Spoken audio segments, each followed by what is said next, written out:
وہاں پر بھی بزرگوں نے فرمایا قبر میں حضور پاک صلی اللہ تعالیٰ علیہ وسلم کچھ لوگوں کی، کچھ مومنین کی قبر میں ایسے بھی حالات ہوں گے کہ جب فرشتے اس کو اٹھا کر جھنجھوڑ کر پوچھ رہے ہوں گے بتا ان کے بارے میں کیا کہتا تھا دنیا میں، حضور اپنا چہرہ پھیر لیں گے۔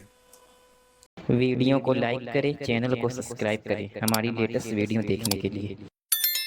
آج تمہیں میں جگانے آیا ہوں اور بیدار کرنے آیا ہوں۔ زندگی کا مقصد یہ تھا کہ اللہ اور اس کے رسول کو راضی کرو، نہ یہ کہ تم دنیا کو راضی کرنے کے چکر میں اپنے اللہ اور اس کے رسول کو بھول گئے۔ ان نوجوانوں سے میں کہتا ہوں جو رات بھر تم اپنے دوستوں کے لیے گزارتے ہو، تم اپنے ماں باپ کو چھوڑ کر کے چلے جاتے ہو اور ان دوستوں کے چکر میں اپنا مال بھی بہایا، وقت بھی گنوایا، لیکن حاصل کیا ہوا پتہ ہے؟ قرآن میں 19ویں پارے میں اللہ تعالیٰ فرماتا ہے بہت سارے ایسے لوگ ہوں گے جو صرف اس لیے دوزخ میں جا رہے ہوں گے کہ ان کے دوست برے تھے۔ یا ویلتا لیتنی لم اتخذ فلانا خلیلا، وہ پکارے گا اے کاش میں فلاں کو دوست نہیں بنایا ہوتا تو آج دوزخ میں نہیں جا رہا ہوتا۔ بہت سارے ایسے لوگ، اور جن کے لیے تم نے زندگی پوری اجاڑ دی، وہ کب تک کے لیے آئے تمہارے پاس؟ کب تک کے لیے؟ کیا تمہارے جنازے کے کندھا دینے کے بعد ختم ہو گئی بات؟ کون تمہاری قبر میں آتا ہے؟ کون تمہارے قبر کے حالات دیکھتا ہے؟ کون ہے جو حشر میں تمہارے معاملات کی سفارش کرتا ہے؟ ہے کوئی نوجوان دوست تمہارے لیے مددگار؟ نہیں۔ تمہارا دل بھی یہ کہے گا اس قبر کی نئی زندگی میں اگر کوئی آئے گا تو وہ آمنہ کا لال آئے گا۔ نبی پاک صلی اللہ تعالیٰ علیہ وسلم تشریف لائیں گے۔ بزرگان دین نے یہاں تک فرمایا ہے وہ قبر میں میرے آقا صلی اللہ تعالیٰ علیہ وسلم اس حالت میں اور اتنی جلدی آتے ہیں، اور منکر نکیر کے اٹھانے سے پہلے اس سے کہتے ہیں فرشتوں سے آہستہ سے اٹھاؤ، میری محبت میں بڑا تھک کے آیا ہے۔ وہ کس کے لیے ہے؟ جو محبت مصطفیٰ میں یہاں تھکا ہوا ہو اس کے لیے ہے، وہ نہیں جو عیش و عشرت میں شباب و کباب میں یہاں تھک کر کے گیا ہو۔ وہاں پر بھی بزرگوں نے فرمایا قبر میں حضور پاک صلی اللہ تعالیٰ علیہ وسلم کچھ لوگوں کی، کچھ مومنین کی قبر میں ایسے بھی حالات ہوں گے کہ جب فرشتے اس کو اٹھا کر جھنجھوڑ کر پوچھ رہے ہوں گے بتا ان کے بارے میں کیا کہتا تھا دنیا میں، حضور اپنا چہرہ پھیر لیں گے۔ حضور فرماتے ہیں خبردار میری طرف مت دیکھنا، اس لیے کہ دنیا میں تجھے میرا چہرہ پسند نہیں تھا، جس کو پسند کرتا تھا اس کو آج بلا لے۔ تمہارے پاس کوئی اور آپشن رہ جائے گا قبر میں بلانے کے لیے کسی کو؟ اپنی زندگی کا مقصد سمجھ لو۔ جتنے لوگ ڈائیورٹ کرتے ہیں ادھر ادھر، ان کی طرف توجہ نہ کرو۔ کبھی آپ گاڑی چلا رہے ہو، جو لوگ گاڑی میں بیٹھے ہو ان کو اچھی طرح سے معلوم ہونا چاہیے، اگر یہاں سے نکلیں آپ پونا جانا چاہتے ہیں، تقریباً 150-200 کلومیٹر کا فاصلہ ہے، راستے میں بہت سارے مناظر آتے ہیں، بہت سارے اچھے منظر دیکھنے کو ملتے ہیں، کبھی پہاڑیاں ہیں، کبھی درخت ہیں، کبھی جھیل ہے، کبھی کچھ ہے، کبھی کچھ ہے۔ تو کیا اس راستے پہ گزرتے ہوئے جو چیز اچھی لگ جائے وہیں رک جاتے ہو؟ تمہیں پتا ہے نہیں مجھے تو پونا پہنچنا ہے 2 گھنٹے کے اندر، میرا راستہ آگے، میری منزل آگے ہے۔ جتنے درخت آئے خوبصورت دیکھ لیا چل پڑا، پہاڑ آئے دیکھ لیا چل پڑا۔ دنیا کا سفر ایسی ہے، جتنی چیزیں شہوتیں تمہیں اپنی طرف بلاتی ہیں، اگر نظر پڑ گئی تو نیچے کرو اور آگے بڑھ جاؤ۔ تمہاری منزل یہ شہوتیں نہیں ہیں، تمہاری منزل تو اللہ کے نبی کے ساتھ جنت میں جانا ہے، تمہاری منزل وہ ہے۔ اور جو اپنی منزل کو نہیں پہچانا ہے وہ یہیں پر ڈائیورٹ ہو کر کے رہ جاتا ہے۔ اپنے اصلی مقصد پر کامیاب ہونے کے لیے ایک فارمولا میں آپ کو بتاؤں، کیسے بھی حالات ہو۔ کچھ لوگ یہ سوچتے ہیں کہ زندگی میں حالات بدل گئے، گناہوں کی طرف چل پڑے، کبھی خواہشات نے انگڑائیاں لی، میں نفس کا شکار ہو گیا، فلاں کام کر لیا، فلاں کام کر لیا۔ کون انسان ایسا ہے جو خطا نہیں کرتا؟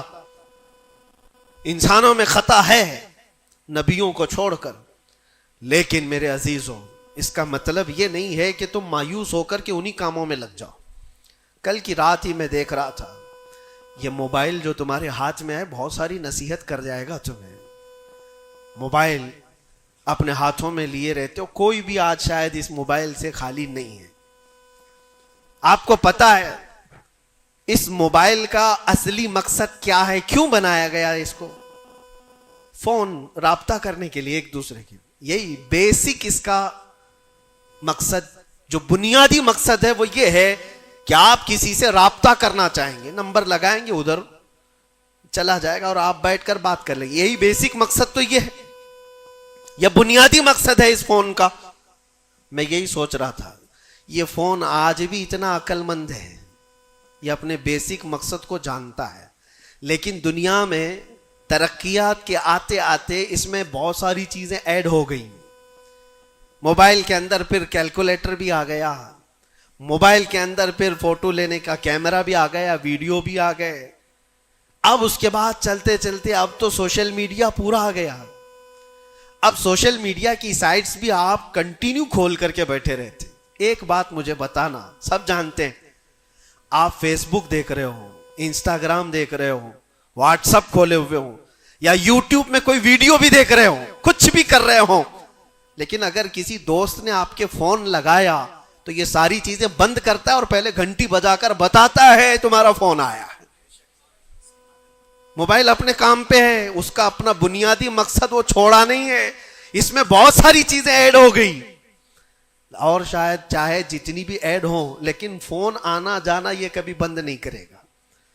جو انکمنگ ہے, فون کسی نے لگایا ہے تو یہ تمہیں بتا دے گا الارم. ہوتا ایسا نہیں ہے, آپ کی ویڈیو چل رہی ہو, یوٹیوب چل رہا ہے, کچھ بھی چل رہا ہو, فون اگر آیا تو وہ چیز روک دے گا اور پھر فون کا الارم تمہیں بتائے گا. یہ اپنے بنیادی مقصد پر چل رہا ہے. تمہاری زندگی میں چاہے جتنی بھی چیزیں ایڈ ہو جائیں, جس وقت اذان ہو جائے تمہیں سمجھ جانا چاہیے میرا مولا بلا رہا ہے.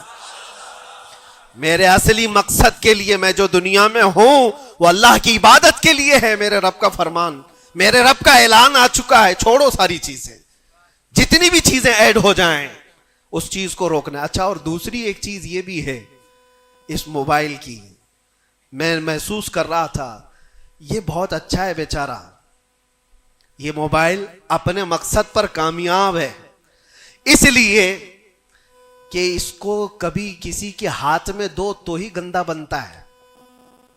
جب تک اس کو کوئی چلاتا نہیں ہے, تم چلاؤ گے, اندر گھسو گے, بہت ساری چیزوں میں داخل ہوتے رہو گے, پتہ نہیں کیا کیا کھولتے رہو گے, وہ سب چیزیں وہ کرتا چلا جائے گا.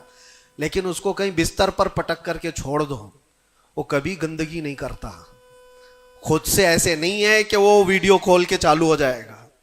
وہ موبائل خود سے کسی کو ویڈیو نہیں دکھاتا, خود سے کسی کو فوٹو نہیں دکھاتا, لیکن اس کو بستر پر ایسی پڑے رکھے رہو, وہ دوسری گندی چیزیں تو نہیں دکھائے گا جب تک تم ٹچ نہیں کرو گے, لیکن وہاں پڑے رہنے کے وقت بھی فون کسی کا آیا تب بھی بچ کے دکھائے گا.